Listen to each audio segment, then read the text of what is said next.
ஜோதிடத்தின் பரிணாம வளர்ச்சி ஏஎல்பி ஜோதிடம். இதை படிங்க, உங்க வாழ்க்கை உங்க கையில. ராஜகுரு ஜோடாலயத்திலிருந்து ராஜேஷ்குமார். இப்போ எனக்கு ஒரு நபர் என்கிட்ட கேட்டிருக்காரு. என்ன கேள்வினா, சார் தொழில் மூலமாக முன்னேற்றம் அடையுமா அப்படின்னு கேட்டிருக்காரு. நல்ல கேள்வி. சில பேருக்கு ஜாதகம் இருக்கும், சரிங்களா? இப்போ ஜாதகம் இருக்கிறவங்க ஜாதக கட்டத்தில் லக்னம் சொல்லக்கூடிய லக்னம் முதல் 10ஆம் பாவம் பார்த்தீங்கன்னா தொழில் ஸ்தான நிலைகளை கொண்ட பாவம். இந்த 10ஆம் பாவத்தில் பார்த்தீங்கன்னா 10ஆம் ஸ்தானத்துக்குரிய கிரக நிலைகள் சொல்லக்கூடிய 9 நவகிரகங்கள் பார்த்தீங்கன்னா ஏதாவது ஒரு கிரகம் 10ஆம் ஸ்தானத்தை அமைப்புக்குண்டான கிரக நிலைகளாக இருக்கும். அப்படிப்பட்ட அந்த ஸ்தானாதிபதி உங்கள் ஜாதகத்தில் வலுவாக இருந்தால் தொழில் மூலமாக நல்ல முன்னேற்றத்தை ஏற்படுத்த முடியுமானா நிச்சயம் ஏற்படுத்த முடியும். சில சமயத்தை என்ன கேட்டிங்கன்னா 1, 5, 9 அந்த பாவங்க அதிபதியும் நல்லபடியாக இருந்தால் நீங்கள் எடுக்கிற காரியங்கள் எல்லாம் வெற்றினா நிச்சயம் வெற்றி. ஏன்னா 1 என்பது ஜாதகர், 5 என்பது பூர்வ புண்ணிய ஸ்தானம், 9 என்பது பாக்கியம், சரிங்களா? அப்போ 1, 5, 9 ஸ்தான அதிபதிகள் ஒரு ஜாதகத்தில் கிடக்கூடாது. அதேமாரி தொழில்னாவே 10ஆம் இடம் ஜீவனஸ்தானம் அப்படின்னு சொல்லப்படுது. அப்போ அந்த ஜீவனஸ்தான அதிபதியும் ஜாதக ரீதியாக கிடக்கூடாது. ஜாதகம் இருக்கிறவங்க சொல்லிடலாம், சரி சார் எனக்கு ஜாதகம் இல்லை சார், நான் தொழில் செய்யணுமே, தொழில் மூலமாக எனக்கு லாபம் வரணுமே, அப்படி இருக்கும்போது நான் எதை வச்சு நான் பணம் பயணிக்கிறது, தொழில் மூலமாக எனக்கு லாபத்தை கிடைக்கிறது, இப்படி பல வகையான கேள்விகள் நமக்குள்ளே உதயமாகும் பார்த்தீங்களா? அப்படி இருக்க போகும்போது இது எப்படி பார்க்கலாம் அப்படின்னு அடுத்த ஒரு கேள்வி நமக்குள்ளே உதயமாகணும்ல. என்னதான் ஜாதக நோட்டை போட்டு காலத்தையும் நேரத்தையும் இப்படி பல வகையான விஷயங்களை ஜாதகமாக நாங்கள் கணிச்சு உங்களுக்கு ஒரு நோட்டு ஒன்று போட்டு கொடுத்ததுக்கப்புறம் நீங்கள் அசால்ட்டாக சொல்லுவீங்க, சார் ஜாதகம் இருந்துச்சு ஆனால் ஒரு காலகட்டத்தில் அது தண்ணியில் போயிடுச்சு. சில பேர் சொல்லக்கூடிய எங்கள் வார்த்தை என்னன்னா, தண்ணியில் போயிடுச்சு சார், எங்கள் பகுதியில் விபத்து நடந்துச்சு சார், அந்த விபத்தில் சொல்லுமே தீயால் கருகிச்சு சார், அந்த தீயில் ஜாதகம் போயிடுச்சு சார். ஏதாவது ஒரு சூழ்நிலையில் ஏதாவது ஒரு காரணத்தில் ஜாதகம் சம்மந்தப்பட்ட நினைவுகள் நம்ம விட்டு விலகிடுச்சு அப்படின்னா நம்ம பிறக்க போகும்போதே பணம் பேரை வைத்து அதுக்குண்டான நட்சத்திரத்தையும் வைத்து பாதசாரங்கள் சொல்லக்கூடிய என்ன பேர், இப்போ உதாரணத்துக்கு விஜய்னு வச்சுக்கோங்க, பேர் நாமப்படி என்ன நட்சத்திரம் வரும் அப்படின்னா ரோஹி நட்சத்திரம் 2ஆம் பாதம். இப்போ இந்த ரோஹி நட்சத்திரம் 2ஆம் பாதம்னா இப்போ 10ஆம் ஸ்தானம் பார்த்தீங்கன்னா ரிஷபம், ரோஹி நட்சத்திரம் 2ஆம் பாதம்னா என்ன ராசி அப்படின்னா ரிஷப ராசின்னு சொல்லிடும். இந்த ரிஷப ராசிக்கு 10ஆம் இடம் எது அப்படின்னு இருக்குல்ல, அப்போ ரிஷப ராசி. இப்போ உங்களுடைய பேர் நாம்படி ரோஹி நட்சத்திரம் ரிஷப ராசி.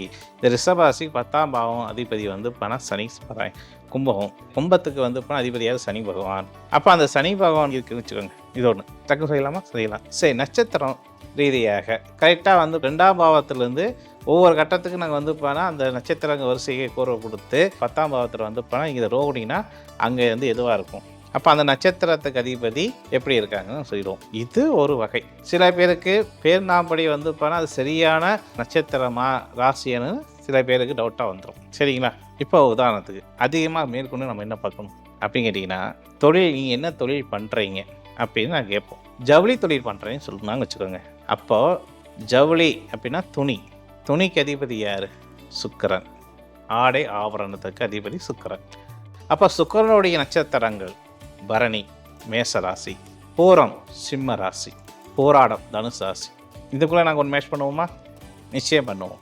அது மட்டும் இல்லாமல் சுக்கிரனுடைய ஸ்தானாதிபதிகள் வச்சுக்கோங்க. இப்போ சுக்கிரனுடைய ஸ்தானாதிபதி யார் அப்படின்னா ரிஷபமும் துலாமும். சரி, இது ஒரு வகை நாங்கள் எடுப்போமா? நிச்சயம் எடுத்து அதுக்கு தகுந்தாப்ப தொழில்துறைகளை நாங்கள் பணம் நியமிச்சு கொடுப்போம். இன்னும் அதிகமாக நம்ம பணம் மக்கள் மத்தியில் கொண்டு போய் சேர்த்தோன்னா என்ன பண்ணணும்?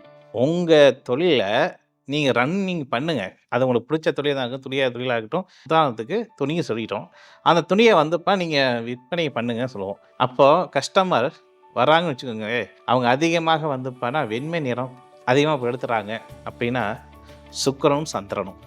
அதிகமாக வெள்ளைக்கு அதிபதி யார்? சந்திரன். புரியுதா? இல்லை பட்டு துணி போகுது, பட்டு துணியில் பல ரகங்கள் போகுது அப்படின்னு வச்சுக்கோங்க.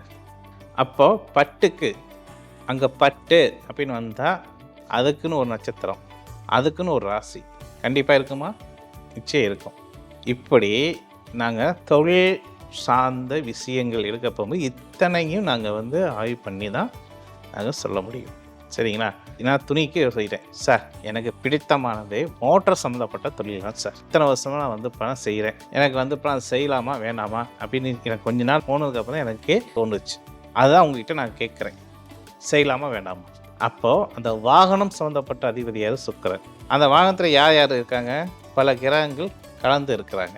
அந்த சமயத்தில் கேட்கக்கூடிய நேரத்துக்கு பிரசனம் சொல்லக்கூடிய ஜாதகத்தை கணிச்சு எந்த லக்னம் விழுகிறதோ அந்த லக்னத்துக்கு முதல் அஸ்திவாரம் என்பது வாகனம்.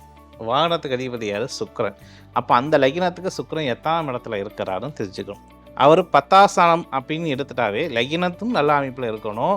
அப்படி லக்னத்து நல்ல அமைப்பில் இல்லை அப்படின்னா 10ஆம் ஸ்தானத்தை ரீதியாக அவர் வந்து பணம் மறையக்கூடாது. அப்போ லக்னத்துக்கு அது 5ஆம் இடமாக இருந்து 10க்கு வந்து பணம் அது வந்து 6ஆம் இடமாக ஆயிடுது, இல்லை 8ஆம் இடமாக ஆயிடுதுன்னு வச்சுக்கோங்களேன். அப்போது பிடித்தமான தொழில் தான், அதுதான் செஞ்சிட்டு இருக்கிறீங்க. அடிக்கடி தொழில் மூலமாக உங்களுக்கு சிரமங்கள் கொடுக்குறாரு. யார் கொடுக்காது? 10க்கு அது 8 அஷ்டமம் 5. ஆனால் பிடித்தமான தொழில் விட முடியாது. அப்போ அதுக்கு உண்டான பரிகாரம் பண்ணலாமான்னா நிச்சயம் பண்ணலாம். இப்படி தான் ஒவ்வொருத்தோடைய அந்த லக்னத்துக்கும் ஜாதகமாக இருந்தால் லக்னத்தையும் மேட்ச் பண்ணணும், 10ஆம் பாவத்தையும் மேட்ச் பண்ணணும். ஜாதகம் இல்லாதவங்களுக்கு எந்த தொழில் அவங்க வந்து முதலீடாக சொல்கிறாங்களோ அந்த பேருக்கு ஒரு கிரகம் இருக்குது, அந்த கிரகத்தன்மை வலு பெற்றிருக்கா பெறலையா அப்படின்னு பிரசன்னம் மூலமாக ஜாதகத்தை கணிச்சு நல்லா டீட்டெயிலாக எடுத்து சொல்லலாமா அப்படின்னா நிச்சயம் சொல்லலாம். அதுக்கு தான் ஜாதகம் இல்லாதவங்களுக்கு பிரசனமே மிகப்பெரிய சிறந்த ஒரு ஜோதிட கலை அப்படின்னு சொல்லலாம்னா நிச்சயம் சொல்லலாம். அப்போது ஜாதகம் இல்லாதவங்களுக்கு பேர் நாம் படி பிரசனமாக பார்க்கலான்னா பார்க்கலாம், பிரசனமாக ஜோதிடமாக நம்ம கணிச்சு பார்க்கலான்னா பார்க்கலாம், இல்லை வார்த்தைகள் சொல்லக்கூடிய அந்த வார்த்தைகள் வைத்து பிரசனமாக பார்க்கலான்னா பார்க்கலாம். இப்படி ஜாதகம் இல்லாதவங்களுக்கு பிரசனமே ஒரு தீர்வாக அமையும் என்று சொல்லி விடைபெறுகிறேன். மீண்டும் இணைந்தோர் நிகழ்ச்சி சந்திக்கிறேன். உங்களிடம் விடைபெறுவது ராஜேஷ்குமார். நன்றி, வணக்கம். ஜோதிடத்தின் பரிணாம வளர்ச்சி ALP ஜோதிடம். இதை படிங்க, உங்க வாழ்க்கை உங்க கையில.